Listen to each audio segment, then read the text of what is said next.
O mistério de uma voz reside não tanto na sua fonte, mas na emoção que ela provoca. Quem escuta a maravilhosa soprano cantar, não pensa mais em si mesmo. Ao mesmo tempo, é mais do que nunca um eu vibrante de emoções. Talvez seja nisso que reside o grande mistério dessa voz excepcional. Ela provoca em mim, ouvinte, ressonâncias profundas. Consegue expurgar de meu corpo emoções acumuladas. A convidada de hoje é dona de uma voz, talvez da voz feminina mais conhecida da música catarinense. Ela é uma soprano, mas também canta música popular, rock e até heavy metal. Ela está aqui para falar da sua voz, da sua música e do que mais ela quiser. Ela é Carla Domingues. Carla, você está bem ambientada na chamada Ilha da Magia, mas você não é daqui, né? De onde é que você vem? Oi, Arthur. Primeiramente, obrigada pelo convite. Vai ser muito legal bater esse papo contigo. Eu sou gaúcha. Eu nasci em Pelotas, no Rio Grande do Sul, mas eu tenho essa dualidade porque sempre morei em Canguçu, que é uma cidade vizinha, né? Minha mãe literalmente foi me ganhar em Pelotas, então na minha certidão tá Pelotas, mas me considero canguçuense, né? Porque sempre morei lá, assim, até a minha adolescência. E, mas eu moro aqui em Florianópolis desde 2008. Vim para cá e fiquei, nunca mais voltei para o sul. E como é que foi o teu encontro com o canto, ou com o canto lírico em especial? Então, estudava em Pelotas, fui fazer meu segundo grau, era uma coisa meio tradicional, assim, daquela região, que a gente fazia o segundo grau geralmente em Pelotas, né, nos colégios que eram mais, teoricamente, preparados, assim, e para o vestibular, né, que preparavam melhor para o vestibular. E em Pelotas eu conheci pessoas diferentes, conheci daí o pessoal do M26, né, o Gabriel, que hoje é meu marido, conheci o Torrado, enfim, o Alexandre, e eles me convidaram para fazer o que seria a minha primeira participação na M26, isso foi em 98, 99. E ali eles me passaram uma série de cantoras, de referências, né? Na época, demo tape, fitas tape, do The Gathering, Lacuna Coil, Theatre of Tragedy, que eram as bandas que estavam fazendo essa mistura de vocal feminino com metal na época. E ali eu comecei a perceber, ok, beleza, eu canto assim, do meu jeito, né? Canto nas rodinhas de família, canto nos CTGs, mas eu não sabia cantar, nunca tinha estudado canto, né? E fui então buscar aula de canto em Pelotas. E comecei a fazer aulas particulares. E a minha professora na época, a Carolina Veloso, foi que me incentivou a fazer vestibular para música, que eu até nunca tinha pensado em fazer e nunca tinha passado pela minha cabeça fazer o canto como uma profissão, né? A música como uma profissão. E acabei achando uma boa ideia, fiz o vestibular, passei, e na época eu ainda fazia publicidade e propaganda também, fazia os dois cursos. Mas acabei optando por ficar só na música, lá pelo terceiro, quarto semestre, e aí começou a virar uma realidade na minha vida, né? Mas o meu primeiro trabalho mesmo, oficial como cantora lírica, eu fiz em 2006, aqui em Florianópolis, fazendo uma ópera aqui. Mas que coisa interessante, isso não deve ser de conhecimento de tanta gente assim. Você não vem desde os tempos mais primórdios do canto lírico, então. Não, não. Eu cantava muito, bom, cantava em CTG, né? Meu pai era muito ligado aos centros de tradições gaúchas, né? Que é uma coisa bastante comum no Rio Grande do Sul. E ali, então, eu comecei já muito jovem, assim, eu tinha... ai, não sei, o meu pai sempre me incentivou, de pequenininha eu já andava de vestida de prenda, assim, era uma coisa muito da família. Mas a participar de concursos de prendas, né, que é uma coisa bem comum ainda no Rio Grande do Sul, eu acho que o primeiro que eu participei eu tinha uns 8 anos. E ali, então, a gente tinha que começar a se preparar, tinha que apresentar uma música cantada, tinha que dançar, tinha que declamar. Então, era uma inserção cultural já bem ampla, né? Desde a juventude, assim. E então eu comecei cantando muito aí em CTGs. E depois, claro, né, entre amigos assim cantava, tipo, Marisa Monte, cantava Rita Lee, mas nunca até a minha adolescência assim, nunca tinha tido muito contato com rock também. Mas se eu tiver que responder o que que veio primeiro na minha vida, foi o metal ou foi o canto lírico, foi o metal que veio primeiro, com certeza. E o canto lírico, onde é que se mete aí? Ou onde é que aí te metes no lírico? Então, foi quando eu comecei a fazer essas aulas de canto particular. A minha professora já de cara me colocou no canto lírico, né? Já começou a trabalhar minha voz para o canto lírico. E quando ela me sugeriu a fazer o vestibular para música, o curso já era bacharelado em canto lírico. Eu sou bacharel em canto lírico, pelo Conservatório de Música da UFPEL, né, de Pelotas. Mas essas referências que os meninos da M26 me trouxeram já tinham algumas vocalizações de canto lírico, né? Então já estava tendo naquela época, final dos anos 90, uma mistura do canto lírico com o rock, né? Outras depois, obviamente, a gente vai percebendo que outras pessoas já vinham fazendo isso, por exemplo, Montserrat Caballé com o Fred Mercury já tinham feito aquele CD, né, famoso. Inclusive, já tive a oportunidade de fazer algumas músicas desse repertório. Então, já tinha, né, um pouco de mistura do canto lírico com música popular, né? E eu acho que veio daí, então, né? A minha paixão pelo canto lírico, ela surgiu dentro do que eu ouvia de rock e metal na época, que já fazia essa mistura. Mas essa versatilidade tu carregas até hoje, de cantar popular, de cantar rock, até heavy metal e o lírico junto. Sim, eu não consigo. Algumas pessoas estranham e antigamente me perguntavam mais: mas tu não tem medo de estragar a tua voz cantando música popular? Porque eu acho que as pessoas pensam que o canto lírico, quando tu começa a cantar lírico, tu só tu só envereda para aquele lado e aí tu adquire um formato vocal que tu não consegue mais voltar atrás. E eu nunca vi as coisas assim, dessa forma, né? Eu lembro que, claramente, lembro, minha professora Magali, que foi minha professora no conservatório, ela lembra muito disso, que eu levava CDs para ela e dizia, Magali, eu queria cantar um pouco assim também. Então, eu levava Within Temptation, depois eu levava essas bandas que eu já falei, Lacuna Coil, The Gathering, Nightwish, enfim, que tinham vocalistas que já faziam essa mistura, né? Dentro das músicas, algumas passagens mais líricas, outras passagens mais populares. Então eu sempre me vi dentro desse cenário, né? Nessa época eu entrei para a M26, então na M26 eu fiz sempre questão de cantar também de uma maneira que aproximasse mais o popular, né? Eu demorei até um pouco para cantar lírico, de fato, no M26, assim. No início, eu sempre gostava de colocar mais uma vocalização que me aproximasse da música nativista. Tem muita influência da música nativista na minha composição na M26, né? E também eu tinha outra banda na época, a Vetum, que era uma banda só de meninas, que a gente fazia também essa mistura já, né? Então, sempre, para mim, as duas coisas caminharam juntas. E quando eu vim morar em Florianópolis, que eu comecei a fazer parte do Rock em Camerata, eles já sabiam dessa minha ligação com o rock, né? Então, acho que foi até por isso que eles me convidaram para fazer. E dentro do Rock em Camerata foi onde eu consegui explorar mais essa dualidade de vocalidades, né?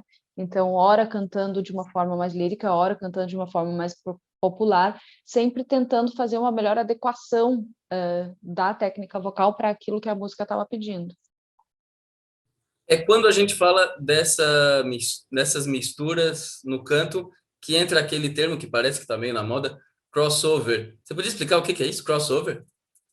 Isso, então, é exatamente isso. O crossover é essa mistura de estilos, né? Quando tu une numa peça musical dois estilos diferentes. Então, por exemplo, Sarah Brightman chegou a fazer bastante isso. A própria Montserrat Caballé, que eu fiz, né? O fato de ela estar cantando com o Fred Mercury, que ela cantava lírico e o Fred Mercury cantava rock, aquilo também já é um crossover, né? E o crossover é um termo que é usado, e não só para o canto, né? É usado para várias coisas. Por exemplo, a gente tem carro crossover hoje, que é os carros que têm uma cara de SUV, mas também tem algumas coisas de sedã, enfim, né? Não sei explicar muito bem essa metáfora, mas eu lembro que era uma coisa que eu estava lendo esses tempos. Então, por exemplo, quando eu canto Satisfaction do Rolling Stones, por exemplo, que é a música que eu mais fiz com a Camerata, eu começo cantando a parte da introdução da Rainha da Noite, que ficou bem famoso pela vocalização do Edson Cordeiro, mas eu termino a música cantando da mesma maneira que o Mick Jagger cantava, né? Então, isso é o crossover, é você fazer dois estilos musicais numa mesma obra. É mais ou menos por aí que eu sempre procuro trabalhar também. Atualmente na Satisfaction que você faz a famosa área da Rainha da Noite? Exatamente. É uma adaptação, né? Ela não é no tom original. E aí começa a música e tal, normal. Geralmente é o Daniel que canta, né? Quando eu canto com ele, ou outro cantor canta a primeira parte. Chega um determinado ponto da música que tem a inserção da parte da Rainha da Noite, né? Da flauta mágica. Então fica um trechinho, um trecho da área, e depois retoma o instrumental, retoma toda a música cantando Satisfaction para terminar. O Alberto também pegou esse mesmo trecho, só que daí no tom original, e colocou também uma música do Queen, que a gente faz no espetáculo do tributo ao Queen, e ficou bem legal também. Certa vez eu assisti a um concerto da Camerata numa das igrejas. Eis que acaba o concerto e depois de um breve instante o maestro pede que o público peça bis. E ele diz alguma coisa assim, porque a soprano tá doida para cantar a área da Rainha da Noite. Qual é o teu lance com a área da Rainha da Noite?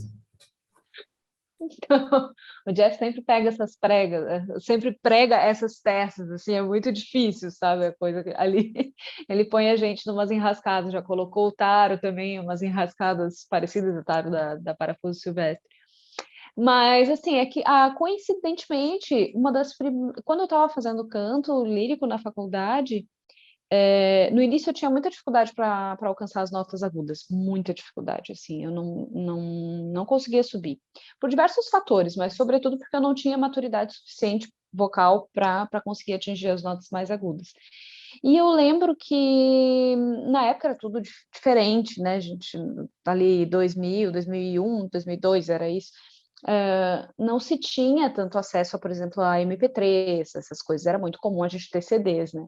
E eu ganhei um CD que era uma coletânea dessas muito fuleiras, assim, de música clássica, os greatest hits da música clássica.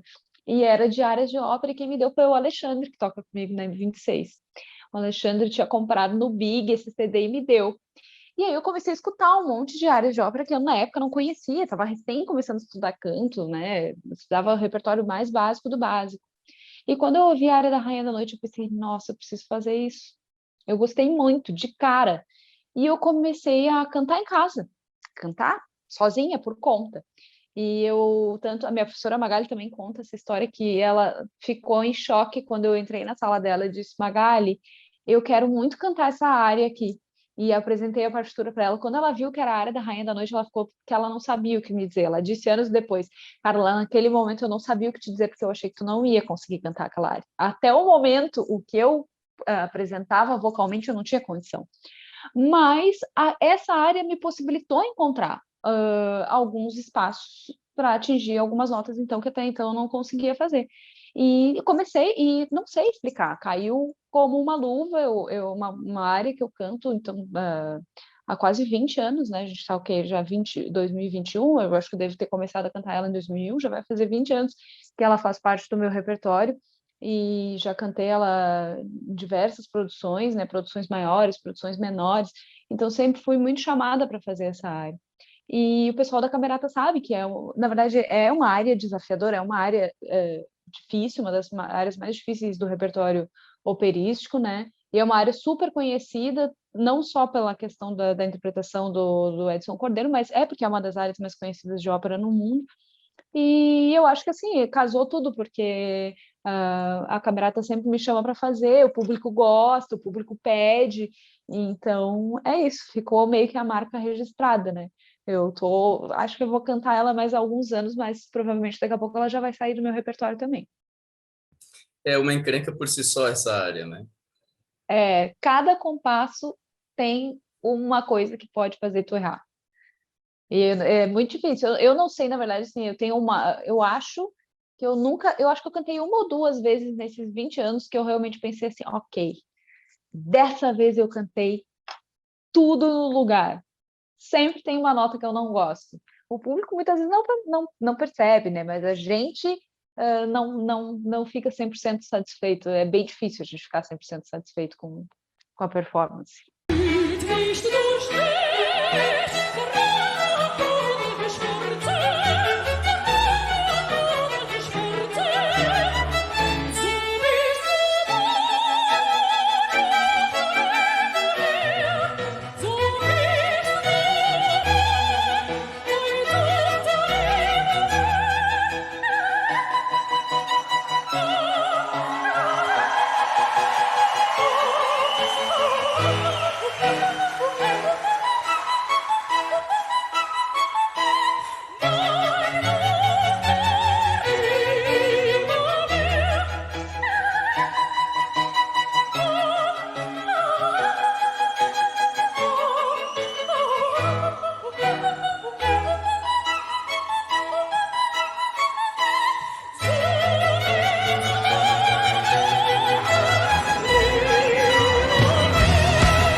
Uma pergunta filha da puta sobre a realidade.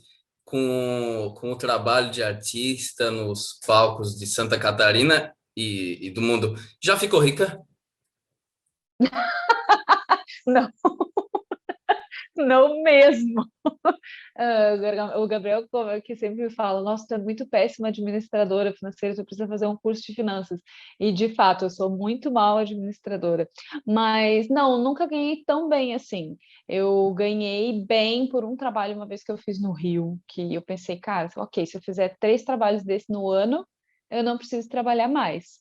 E seria, assim, o meu ideal de vida seria só fazer 4, 5, 6 trabalhos ou mais, enfim, por ano, só como cantora, né? Só ópera, só concerto, só recital, e poder me dedicar o resto do tempo para estudar, como é o que acontece com várias cantoras, né? Sobretudo na Europa. Mas a realidade do Brasil por si só já é bem diferente. Então, assim, 95% dos cantores brasileiros, hoje, eu acho que 100% dos cantores brasileiros tem outra atividade que não só o canto, né? O cantar. Muita gente dá aula, muita gente faz outras coisas, tem outros trabalhos. Então, primeiro porque é muito difícil conseguir trabalho nessa área aqui no Brasil. Então, esses trabalhos grandes que eu estou falando, né? Que é quando você fica, por exemplo, às vezes 40 dias numa cidade para fazer uma ópera, esses trabalhos são muito poucos, acontecem muito pouco aqui no Brasil. E tem muita gente para fazer, tem muita demanda. Nós temos muitos cantores talentosos no país. Então, é difícil um cantor que faça muitos trabalhos assim numa temporada. É difícil no Brasil. Então, não sou rica e não sei se um dia serei, mas gostaria. Que país, né? Aham. Faz menos de 2 semanas que faleceu Johnny Telenberg do Lute.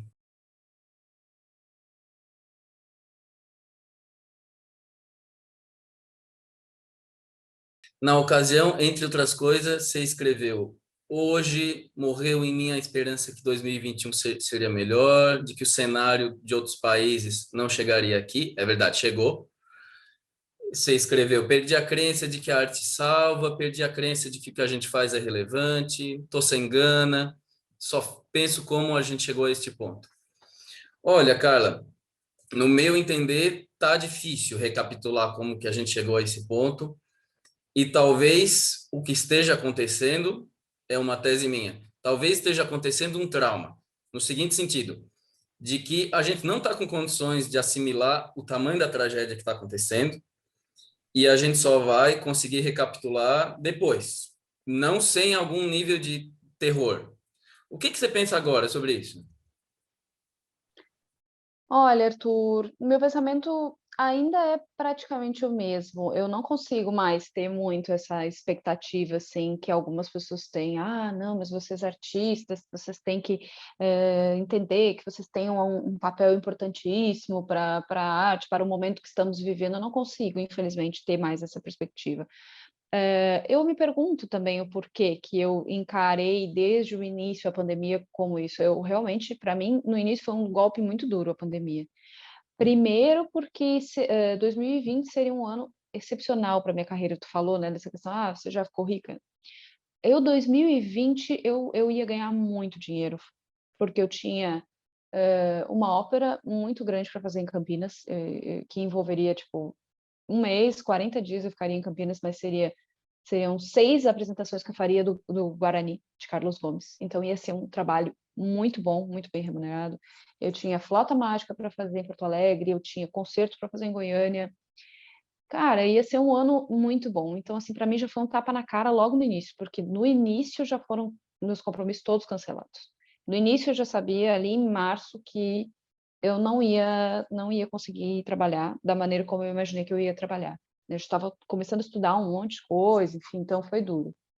E então, assim, de cara, eu já, assim, para mim foi um golpe, eu já tive que procurar ajuda psicológica, enfim, porque eu pensei, não vou dar conta de passar por isso que está acontecendo. Eu tinha uma amiga, tenho, ainda bem que ela está super bem de saúde, enfim, que mora na Itália, a Indira, que tocou comigo na Veteton durante muito tempo. Então, eu conversava muito com ela sobre o que estava acontecendo na Itália naquele momento. E ela me narrava, assim, com toda a veracidade possível a situação que eles estavam vivendo e como eles estavam vivendo aquilo, né? De que realmente as pessoas não saíam de casa. E eu ficava muito apavorada quando eu lia, nossa, morreu 900 pessoas hoje na Itália, 900. Para mim era muito e eu fiquei muito tocada. Um mês depois, está fazendo um ano agora em abril, eu perdi meu pai. Não foi de Covid, né? Que meu pai faleceu, mas eu tenho para mim que talvez ele tenha ficado também já naquela época muito deprimido, pensando em toda a situação mundial que estava acontecendo. Então, para ele, talvez naquela situação, naquela altura da vida dele, como a vida dele estava, talvez a pandemia tenha impactado psicologicamente nele, né? Então, para mim já começou muito mal aí a pandemia. Ok, a gente ficou em casa, eu consegui me organizar para dar aula online, que era uma coisa que eu então não tinha dado. E eu terminei o ano relativamente bem, pensando, nossa, né? Tive algumas lives com a Camerata, a coisa terminou melhor do que estava se apresentando, né? A gente estava conseguindo ter alguma esperança de poder sair na rua, de trabalhar um pouco presencial, conseguir fazer com que o Yuri voltasse à terapia, já estava se sentindo mais seguro, enfim.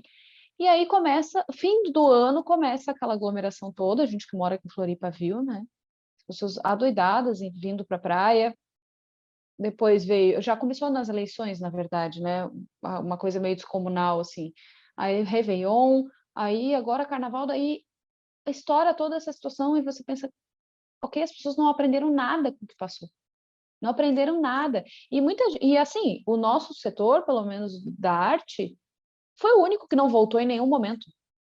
O único que não voltou em nenhum momento. Os teatros não abriram, cinemas eu não sei se chegou a abrir, mas enfim, o teatro, né, peças teatrais também não voltaram a acontecer. A gente segue sem trabalhar um ano sem poder fazer nada. A gente mais ou menos fez ali as apresentações drive-in, o governo já encrencou, não pôde mais fazer, tanto que as próprias empresas que estavam fazendo isso acabaram desistindo, porque estavam investindo financeiramente numa coisa que não estava dando retorno, porque era muito cancelamento, né? Então, enfim, eu tenho um amigo agora internado com Covid, um grande amigo meu, assim, como se fosse meu irmão, estou extremamente temerosa pela saúde dele. Todos os dias eu abro ali o Facebook, eu vejo alguém que eu conheço dentre os meus amigos do Facebook que faleceu de Covid. Então não tem como muito, assim, eu não vejo eu hoje como ter muita esperança, sabe? E eu olho o meu pequeno e fico extremamente temerosa também, sabe, pelo futuro, assim. Então, acho que sim, a gente está seguindo um dia atrás do outro, a gente segue estudando, segue trabalhando, tentando se distrair, mas eu não sei o que mais precisa para as pessoas realmente se sensibilizarem com o que está acontecendo e entenderem o que está acontecendo. Não precisa, já passou muito da hora de usarmos meias palavras. Dá para dizer, como dizem lá no Sul, tá uma verdadeira várzea. Totalmente, totalmente. Tipo, hoje a gente tá, posso falar que a gente está gravando, né, Arthur, essa entrevista, né? A gente hoje é 12 de março, 13 de março, sábado. Florianópolis está teoricamente em lockdown, o lockdown de final de semana, que ninguém entende, mas está rolando, né? Na lei diz, eu postei hoje no meu Instagram, inclusive, na lei ali, no decreto diz proibida aglomeração, circulação e permanecimento em praias, parques, não sei o quê. Bom, eu tenho o Yuri, 6 anos, no espectro autista. Ele não fica em casa, não consigo ficar com ele em casa muito tempo, ele fica muito agitado. Então, já é uma coisa que tem acontecido nesse ano que a gente circulou muito de carro. Hoje, de novo, fui circular de carro com ele, a gente não desceu em lugar nenhum. Circulamos pelo sul da ilha, passamos lá na Avenida Pequeno Príncipe, passamos no Morro das Pedras. Um monte de gente na praia. Não tinha uma viatura controlando. Um monte de gurizada, 15, 16 anos, 20 jovens, galera na praia, como se nada tivesse acontecendo. Então, cadê o lockdown? Que lockdown é esse? Entendeu? Eu não consigo entender. Então, assim, ou o governo toma realmente uma medida, ou não sei, vai acontecer a mesma coisa que todo mundo falava que ia acontecer, que aconteceu no Peru no início da pandemia também. As pessoas vão morrer na rua, na frente, nas calçadas, porque daqui a pouco não vai ter mais oxigênio. Eu não sei, eu não sei o que te dizer com relação a isso, assim, às vezes parece que a gente está vivendo dentro de um pesadelo que a gente não acorda, é a impressão que eu tenho. É uma piada, é um lockdown de piada e é um massacre ao mesmo tempo. Sim, e a questão é que como que a gente vai, como que as pessoas conseguem fazer de conta que não está acontecendo nada, isso que eu não entendo, entendeu? Então, o papel, no caso do artista, que eu tenho questionado é isso. Eu, com todos esses sentimentos conflitantes dentro de mim, como que eu vou conseguir esquecer isso e seguir cantando e seguir divulgando as coisas? Tem dias que eu penso, não, ok, tu tem que seguir, tu tem que, né, realmente tocar a vida, tu tá com saúde, teu trabalho é esse, mas tem outros dias que eu fico pensando, cara, qual é o espaço que tem para diálogo artístico hoje? Não sei, não sei te responder essa pergunta. Na verdade, acho que ninguém sabe responder esse tipo de pergunta, porque o que a gente está vivendo é uma coisa surreal e inédita, né? Assim. Aí que tá. Aí talvez seja essa a pergunta. Se a função do artista é alguma coisa como cantar o seu tempo, como é que se canta este tempo? Talvez seja algo assim que se tem que se perguntar. Exatamente. Eu acho que assim, para uma coisa serviu essa pandemia, para pelo menos para mim, né? O ano passado, esse ano eu já não sei, esse ano eu estou questionando tudo ainda de novo um pouco. Mas o ano passado serviu sem dúvida para eu ter uma introspecção assim comigo mesma, e encontrar de novo uma conexão com a minha voz, com aspectos da minha voz que eu achei que eu tinha perdido um pouco, sabe? Às vezes a gente fica muito nessa função de estudar para fazer o trabalho, estuda para fazer o trabalho, estuda para fazer a ópera, estuda o repertório do concerto, e a gente acaba perdendo um pouco assim, tá, mas o porquê que eu canto? O porquê? O que que me dá prazer quando eu canto, né? E o ano passado eu consegui parar um pouco e avaliar essas coisas dentro de mim, assim. Eu consegui também fazer algumas aulas online com uma professora da Alemanha e que a abordagem dela foram importantes para eu repensar algumas coisas, né, de conexão comigo mesma, assim. Então, eu consegui reencontrar essa vontade de ver um papel, por exemplo, de ópera, de ver uma canção e transmitir através da minha voz a mensagem que o compositor passou para aquilo, né? E eu acho que dentro dessa perspectiva, o trabalho de apresentação que eu fiz do ciclo Coroa de Sonho do Frederico Richter, mesmo tendo sido em formato de vídeo colaborativo, foi um resumo de toda essa introspecção que aconteceu ano passado, sabe, para mim. Então, ter feito esse trabalho totalmente à distância com o meu amigo Cláudio, que mora lá em Vitória, e com vários outros cantores, não só daqui de Floripa, mas que residem em outras partes do Brasil, foi um ponto muito importante de reflexão e que vai ser fruto, na verdade, de reflexão dentro da minha tese de doutorado, e porque vai refletir não só essa mudança de rumo dentro da minha pesquisa, mas essa mudança de rumo dentro da minha própria percepção do canto, né? Então, é engraçado como algumas coisas casam muito. A última parte do ciclo Coroa de Sonho se chama... Todo o ciclo é baseado em um livro de poemas de um autor gaúcho chamado Alceu Vamosi. Foi um poeta muito famoso do simbolismo brasileiro. Ele faleceu, se não me engano, em 1923. E o Alceu Vamosi, o Richter, a última parte que ele pegou e ele escreveu do ciclo, se chama Idealizando a Morte. Eu fico arrepiada só de lembrar desse texto. E é uma poesia muito profunda, muito densa, e que é um resumo de como é o que acho que provavelmente passa na nossa cabeça quando a gente está no fim da vida. Então, aquilo ali me tocou profundamente, me levou lá para aquela época que eu estava te falando ali no início, de quando eu tinha 12 anos e que eu declamava no CTG. Porque uma coisa que eu pensava assim, nossa, não é comum as pessoas declamarem hoje na nossa sociedade. É muito raro tu ver alguém recitando um poema. E como isso serviu para mim, como o fato de eu ter de eu ter tido essa experiência com poemas lá na minha infância, veio ter uma ressignificação agora. Então, todas essas coisas eu tenho repensado bastante, e é nessas coisas positivas que, para mim, tem muito significado, né, artístico, que eu tenho tentado me agarrar no meu dia a dia, assim, para seguir fazendo alguma coisa de arte nesse meio tempo. Frase de Maria Callas: meu maior prazer é dominar esse instrumento tão difícil que é a minha voz. Comenta. É, porque a voz humana, ela está muito ligada também à questão do nosso psicológico. Então, por exemplo, é muito comum os alunos me chegarem e me dizerem assim, prof, nossa, hoje eu fui vocalizar e minha voz não estava como ontem, não estava como na semana passada. E eu sempre falo assim, tá, mas você não é a mesma pessoa que era na semana passada, né? Então, todas essas questões psicológicas, elas acabam influenciando muito na nossa voz, né? Por exemplo, quando a gente está triste, quando a gente chora, a primeira sensação que a gente tem é esse aperto na garganta, né? A voz fica embargada, a gente fica com essa sensação de que é a sensação literal que todo mundo fala de nó na garganta, né?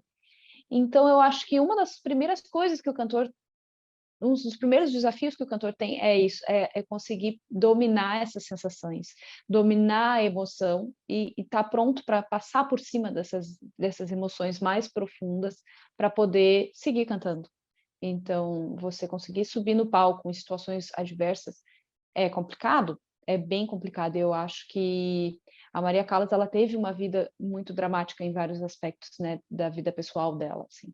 Então, eu acredito piamente que esse comentário dela tenha muito a ver com esse aspecto, não só técnico, mas psicológico também, né, de dominar o instrumento e passar por cima dessas questões. Na voz e na interpretação da Carla Domingues, quanto que é esforço e quanto que é talento? Nossa, que pergunta difícil. Nossa, eu não sei se eu consigo te mensurar, assim, quanto que é esforço, quanto é talento, mas eu acho que eu sou uma pessoa bastante sortuda, abençoada, enfim, qual que seja a palavra, né, que se queira falar, porque, como eu te falei, por mais que eu tivesse tido essas experiências na minha infância, eu não venho de uma família de músicos, eu não tive uma educação musical, então eu costumo dizer que eu literalmente vim parar nessa carreira de paraquedas, assim. Então, eu acho que se não tivesse uma natureza forte agindo aí, se não tivesse realmente no meu DNA, por mais esforço que eu tivesse feito, eu acho que eu talvez não tivesse conseguido os resultados que eu consegui. Então, eu não sei responder a tua pergunta, mas eu acho que tem bastante de talento, mais de talento talvez que de esforço. Letra tua. Falávamos de melancolia, então. Estou morta para o mundo mais uma vez. Estou morta com meus sonhos, não posso suspirar. Estou me afogando em lágrimas que não posso esconder. Me parece que a voz feminina pode ser veículo para a maior melancolia do mundo. Tu concorda? Não sei se eu concordo com relação à voz feminina, porque eu já ouvi coisas masculinas muito tocantes, assim, sabe? Com uma capacidade muito grande de passar um sentimento, inclusive de melancolia, não só de melancolia, né? Então, eu acho que eu não sei se eu concordo com a questão do gênero. Eu concordo com a questão de buscar a verdade, sabe? Através da sua voz. Eu acho que é um pouco do que a gente estava falando da Maria Callas, né? Quanto você consegue de conexão consigo mesmo para expressar através da sua voz um sentimento, seja ele qual for, né? Eu acho que isso é bem complicado. E no caso dessa frase que tu citou, eu acho que como fui eu que escrevi a letra também, talvez eu tenha conseguido fazer uma interpretação mais a jus do texto, né? É diferente quando você interpreta um texto que não é seu. Acho que é mais ou menos por aí, não sei se me fiz entender. Sim, essa com certeza, pelo menos na minha experiência, é uma interpretação que também é de arrepiar. Aliás, a Carla Domingues, cantora lírica, já tá um tanto pop, assim, todo mundo conhece. Mas estás para lançar um álbum de heavy metal, é isso? Pois então, tá sabendo, né? Porque Tô tá sabendo, ouvi genérico. dizer que é uma banda muito boa. É uma banda maravilhosa, nossa, que vai fazer muito sucesso. O próximo Evanescence, não, mentira. Quem dera, né? Aí a gente poderia ficar rico, quem sabe, né? Mas não sei se vai rolar. Então, é engraçado, né? Eu fiquei mais conhecida pelo canto lírico e algumas pessoas se surpreendem quando ficam sabendo, mas tu canta numa banda, como assim? Já ouvi uns comentários bem engraçados a respeito disso, assim. Mas eu não consigo deixar de lado. Eu já tentei, inclusive, deixar de lado. Antes de montar no Unspoke, eu já tinha decidido que eu não ia mais fazer nenhum projeto autoral. Já tinha decidido, tinha colocado muito empenho psicológico e emocional e tudo mais que tu queira. Não, as coisas não tinham saído muito bem com a enarmônica, pelo menos como eu imaginava, né, que deveriam ter saído. E aí fiquei 1 ano e meio, também tinha tido o Yuri, eu estava meio ligada a outras coisas, né? Achava que eu não ia conseguir administrar meu tempo também para ter uma banda de novo. E aí o Thiago veio falar comigo, a gente começou a fazer um projeto, na verdade, que era o Recital Metal. Fizemos algumas apresentações do Recital Metal e ele me falou: olha, o Marcelo Rosa tá afim também de montar uma banda, quem sabe? Quem sabe? Aí começamos a conversar, enfim, aí surgiu a vontade de fazer e aí criamos a No One Spoke, né? Na época com eu, o Thiago, o Marcelo e o Gabriel. Aí convidamos a Iva e convidamos aí o Thiago Moser para entrar, né? E aí assim surgiu a No One Spoke. Depois o Marcelo, em seguida, né, que a gente tinha se programado para gravar as 2 primeiras músicas, já estava tudo certo, e o Marcelo teve que ir embora para a Alemanha. Aí fizemos um teste, chamamos o André, e depois o Thiago Moser saiu, e aí fizemos outro teste, entrou o Arthur. E aí, o ano passado, a gente fez esse financiamento coletivo para a gravação do CD, e gravamos o CD na correria e tal, mas deu tudo certo, o CD ficou lindo, e em breve vai estar disponível, 26 de março, o lançamento. Carla Domingues, para terminar, se puderes olhar para a câmera e aproveitar a liberdade total que tem aqui e dizer o que tu quiser. Hoje, 13 de março de 2021, eu diria, cuidem-se. Eu diria, tenham a empatia pelos outros, né?